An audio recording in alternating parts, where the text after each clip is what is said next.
Lógica de programação é o estado básico que os computadores usam para executar os seus programas. E nós, humanos, podemos utilizar para transformar a nossa visão de mundo.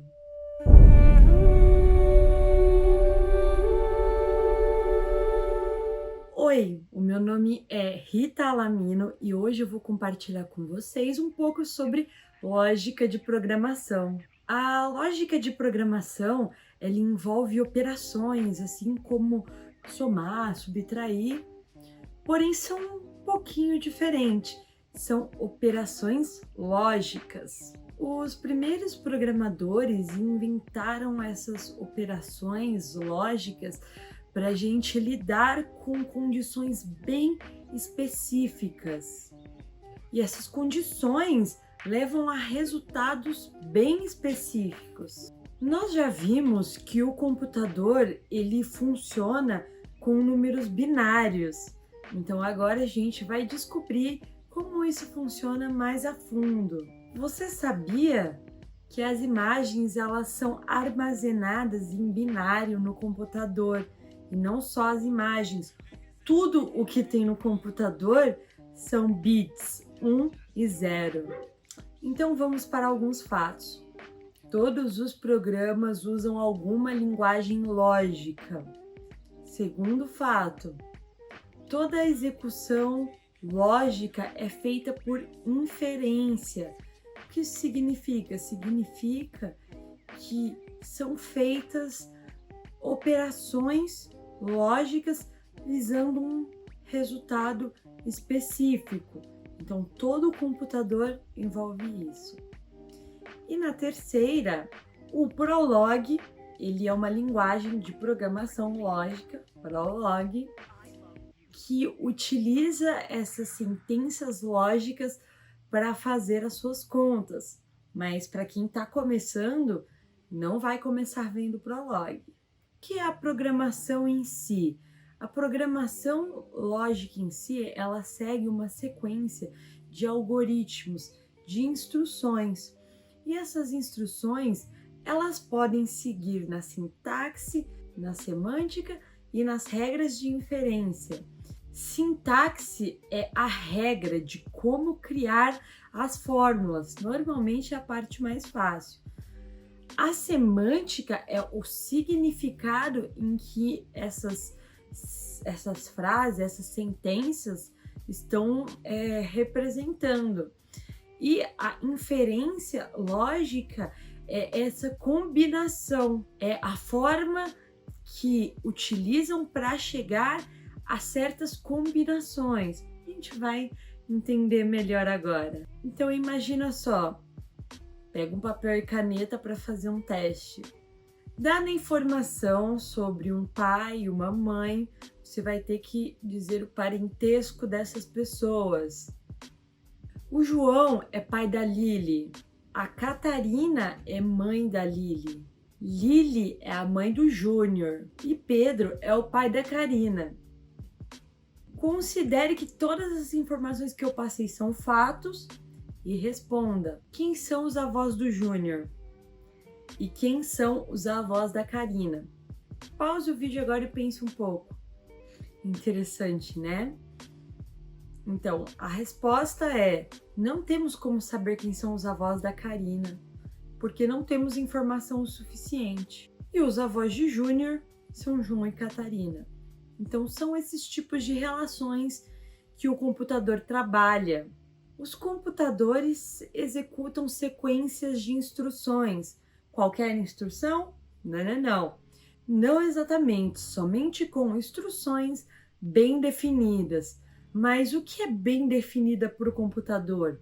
São instruções que não têm ambiguidade, não deixa nenhuma outra interpretação subjetiva, é uma instrução bem exata. Por exemplo, quando uma frase tem duplo sentido, é uma frase ambígua ou uma palavra.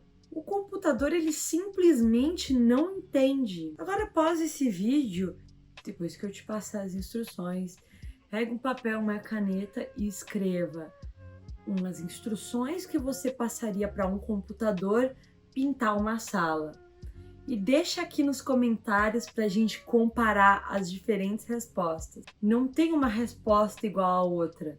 Cada um tem a sua forma de escrever algoritmos. Mas e os binários? Então a gente já viu que os números binários são a representação do 0 e do 1. Nós vamos aprender a construir a tabela verdade. Mas antes, dá uma olhada nesse exercício aqui. É uma curiosidade. Se a gente adiciona um 0 à esquerda de um número binário, não acontece nada. Mas se a gente adiciona um 0 à direita, ele é simplesmente multiplicado por 10. Incrível, né? Por que será que isso acontece? Bom, agora que a gente vai para a nossa tabela verdade, você precisa saber sobre operadores lógicos antes. Existem alguns operadores, mas os principais eu vou passar para você, que é o AND, que ele significa combinação, e a regra é a seguinte, que uma combinação AND só vai ser verdadeira se as duas sentenças forem verdadeiras. Já vai fazer mais sentido. Segue firme. A combinação OR só vai ser verdadeira se pelo menos uma das sentenças forem verdadeiras. E a combinação NOT, que é a negação de uma sentença. Ela simplesmente inverte o valor. Agora pega esse papel e vamos fazer essa tabela verdade. Primeiro a gente cria duas colunas. A gente cria a coluna A e coluna B. A combinação, o número de combinações de linhas que vai ter na nossa tabela verdade, sempre é 2 elevado na quantidade de sentenças que você tem. Como nós só temos A e B, são duas sentenças. Então, a gente vai colocar 4 linhas, porque 2 elevado na 2 é 4. Agora, como nós vamos preencher? Tem uma estratégia muito fácil. A gente vai preencher com todas as combinações possíveis. Aí você fica, meu Deus, como eu sei todas as combinações possíveis? É muito simples, você vai dividindo em cada coluna a troca de 1 e 0. Olha só, 1, 0, 0. 1, 0, 1, 0. Pronto, já temos todas as combinações. Agora a gente precisa colocar a combinação final, que vai ser o A, AND, B.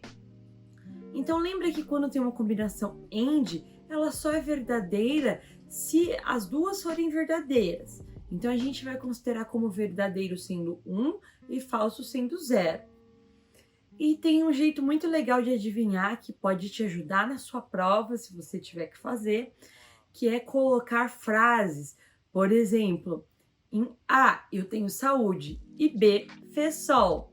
Então A, AND, B só vai ser verdadeiro se as duas condições forem verdadeiras. Vamos testar? Então, eu não tenho saúde e não tá sol. A AND B pode representar vou à praia. Então, eu não vou à praia. E agora eu tenho saúde, mas não tá sol. Eu também não vou. E eu não tenho saúde, mas tá aquele sol. Eu vou ficar em casa me cuidando. Muito obrigada. Agora, eu tenho saúde e tem sol. Aí é verdadeiro. Muito mais fácil, né? O OR, eu sou um pouco mais relaxada, flexível. No OR, você permite que a condição só seja verdadeira se pelo menos uma delas for. Então, ou eu tenho saúde ou eu tenho sol, ela vai dar verdadeira. Testa aí na sua casa. Bom, agora que você testou, ficou desse jeito. E o NOT é simplesmente inverter o valor. Se eu disser NOT A, ele vai inverter todos os valores. Simples, né? A gente usa isso tanto que vocês não têm noção. Alguns outros operadores que a gente utiliza são os que estão nessa tabela, que são maior, menor, maior igual, subtração, soma. Mas esses você pode pesquisar quando você precisar usar. E os algoritmos que você falou, Rita, e até agora, nada. Bom, vamos lá.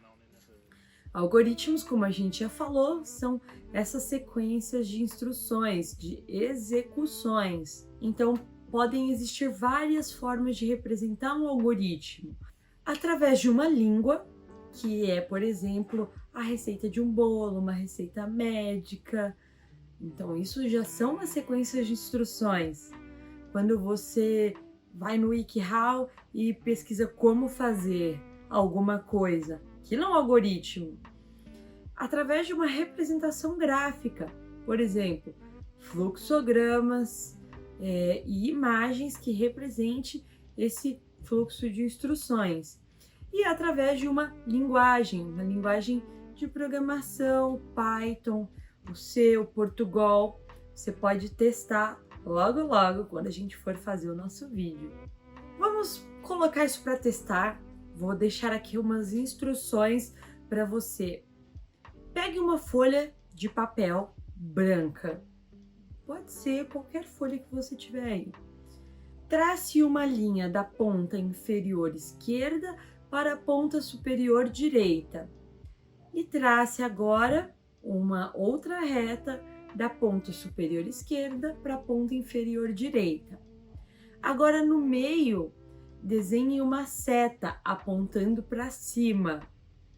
E agora, para onde essa seta apontar, escreva o seu nome. Pode pausar o vídeo para fazer. Olha só como o meu ficou. Diferente do seu, igual? Pois é, cada um tem um jeito de fazer. Essas instruções elas ficaram ambíguas, porque a folha ela tem duas dimensões. Bom, o fluxograma, ele é a representação gráfica de um algoritmo. Muitos programadores utilizam o fluxograma para visualizar melhor o algoritmo ou o projeto que vão desenvolver antes de sair programando desenfreadamente. E para completar, a gente precisa ver a estrutura de condição e de repetição. A estrutura de condição, que é chamada de if, como o próprio nome já diz, ela aplica uma condição. Então, algo só acontece if, que é se em inglês, algo for verdadeiro. É muito utilizado porque muitos programas executam instruções de forma sequencial, uma atrás da outra. Então, essa condição vai garantir que só o que você quer seja executado no momento certo. A estrutura de repetição, como o nome já diz, ela repete, ela executa algo enquanto um contador, por exemplo, é incrementado. A gente cria esse contador. Mas para que serve? Imagina só, você tem que registrar 1000 alunos no banco de dados da sua universidade. Você vai fazer isso à mão? Não, né? E a estrutura de repetição? Como o nome diz, é uma estrutura que ela repete a mesma ou diferentes instruções enquanto uma condição for verdadeira. Normalmente a gente utiliza um contador. E para que serve? Para quando a gente tem uma grande quantidade de instruções repetidas, parecidas para ser executadas. Por exemplo, uma grande quantidade de alunos num banco de dados. Não tem como você ficar fazendo um por um na mão, né? Então, o while, uma condição for verdade, enquanto uma condição for verdade, executa aquela instrução. O último conceito, e não menos importante, é o de variável. Bom, a gente já viu o conceito de memória e a gente vai fazer uma analogia como se a memória fosse uma gaveta de um armário completo de gavetas. E cada gaveta que você puxa, a gente pode dar um nome. E esse nome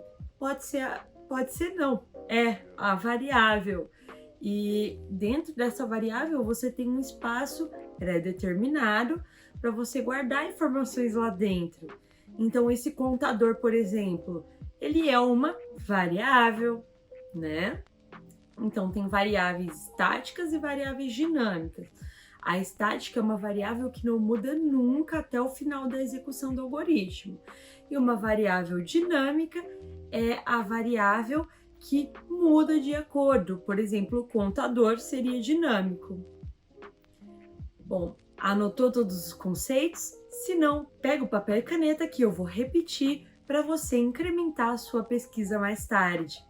Lógica de programação, binários, regras de inferência, operadores lógicos, algoritmos, estruturas condicionais, estruturas de repetição e variáveis. O que é que você achou desse vídeo? Coloca aqui nos comentários, porque é muito importante a sua opinião. Gratidão e vamos juntos pensando computacionalmente.